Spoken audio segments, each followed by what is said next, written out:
What is up, everybody? Stephen Bogren here, Pro Physique, hanging out at the new Pro Physique offices. And today I wanted to talk about making fitness a priority.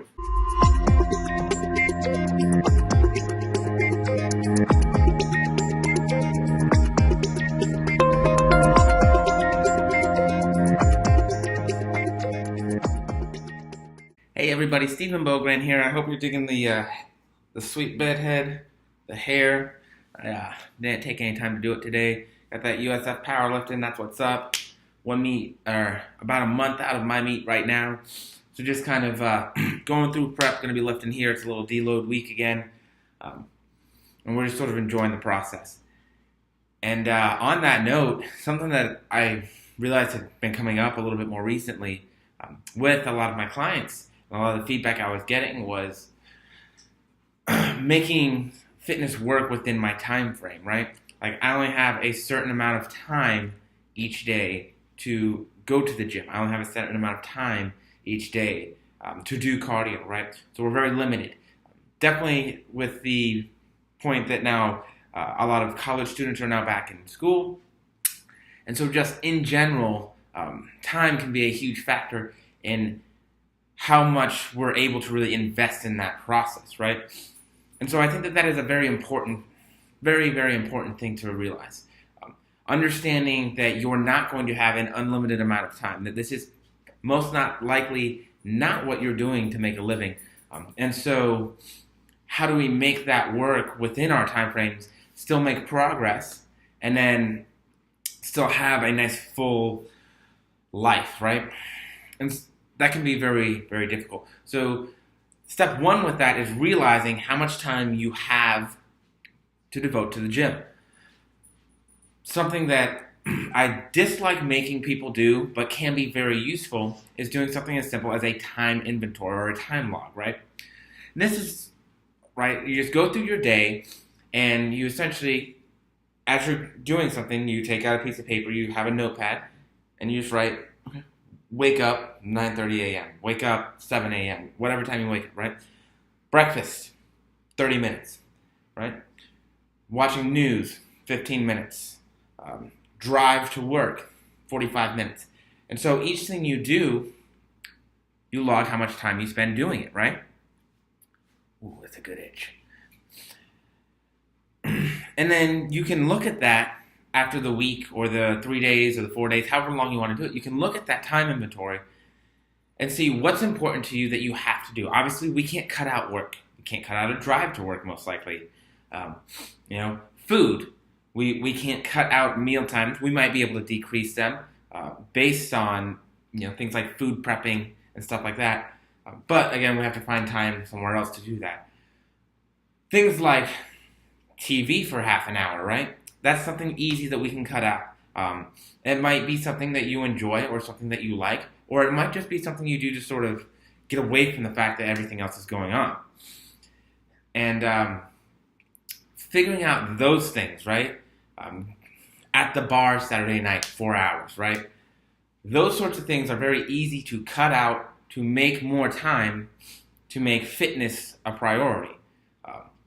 Now, there are some other extenuating circumstances, new babies, and just overall work and professional responsibilities that you have to take care of.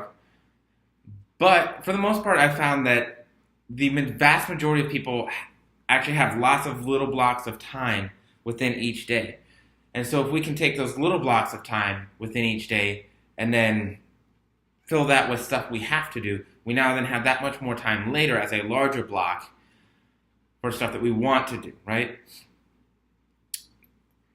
And the truth of the matter is none of that matters if it's not a priority. If it doesn't really matter, if it's not important, if it's not something that's going to add value and to make your life better, why would you give up anything else that you're doing to do it? And this is its own issue, because a lot of us know what's good and bad for us, right? Like we know that it's not a good idea, or we know that it's probably not a good idea to sit down and eat a whole pizza in one setting, right? We know that it's probably not a good idea for the long-term health to, sit down and drink excessively on a regular basis. We know that, we even know that stress on a regular basis and not managing that is bad for our health on a long-term basis. But a lot of times what I see is that lifestyle, what people are used to doing and what they're comfortable with, is much more important than their long-term health. So we have to really prioritize that long-term health, right? The long-term goals. That has to be important to us for us to ever even decide that it's worth putting in the time and the effort to change what we're doing, you know? And even on that point, if you're trying to change your lifestyle, right? If you're trying to change what you're doing, there are definitely some things that are going to help you out to be successful with that, right? Sometimes you have to remove toxic people from your life. Sometimes you have to change, where you're going and the things that you're doing. Because being in those places is a hazard for you, right? If I have a drinking problem and I go to the bar to hang out all the time, I'm setting myself up for possible failure. So I want to set myself up to be in the best possible position that I can be in. And this is just another part of planning to make those changes. And you shouldn't make an entire lifestyle of changes all at once, right? Instead, what you want to do is make a little change here, a little change there, a little change here, right? Because we're moving stones, right? So we have an entire mountain over here, right? And so little stone by little stone by little stone, we've moved a mountain. We've changed our entire lifestyle, and we are now in a much better place overall. And it cannot be understated how big health is and happiness, right? So we know that exercise releases endorphins. We know that it lifts up our mood. We know that we can use it as a stress relief tactic, right? If I have a bad day and something's going on, I can go to the gym, I can lift weights. I don't have to deal with it while I'm there, right? On top of that, I'm now having endorphins released, right? So I feel better. Now when I come back to it, I've taken myself out of the situation. So I have a little bit of distance from it. I've most likely calmed down a bit better. I'm in a better mood.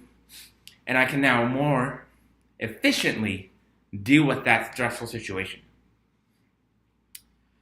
So there are just, it is so far, the benefits. There's too numerous to count, right?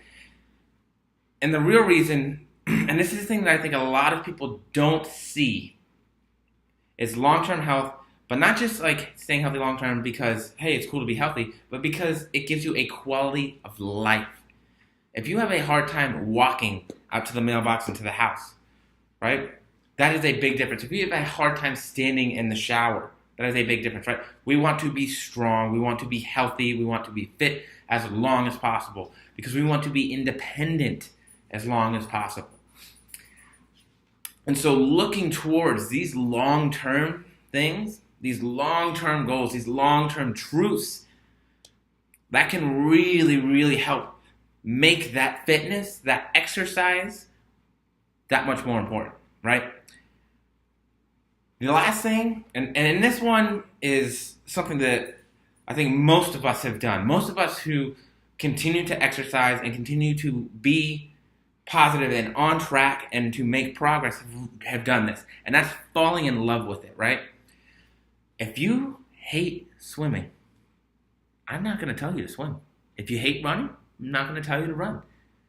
We're going to find something that you enjoy doing. Now, there are some things that you need to do even if you don't enjoy them as much, right? Like resistance training, very important, especially for women as they age. It helps battle against things like osteoporosis. Also, resistance training is important for everybody as they age because you lose your type 2 muscle fibers, right? So the older you get, the less type 2 muscle fibers you get. So to hold on to that, you need a stimulus. Resistance training does that. This helps you to be healthy and independent as you age.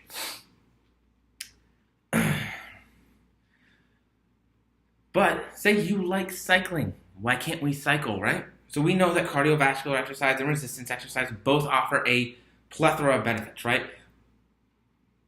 So why do we need to do swimming instead of biking or running instead of biking? There are plenty of different options out there for us to get our heart rates up, to be active, to burn calories, and to have that acute stress that exercise gives us so that it benefits our health and our well-being. Well, guys, I'm going to end it right there. I know I got kind of in there with it. I hope that you get something out of it. I hope that this helps you. Remember, fall in love with the process, small changes, and look at your time to figure out where it's going so that you can find out where you want it to go and take it away from the things that you don't. All right, guys, have a great one. Stephen Bogren here from Pro Physique.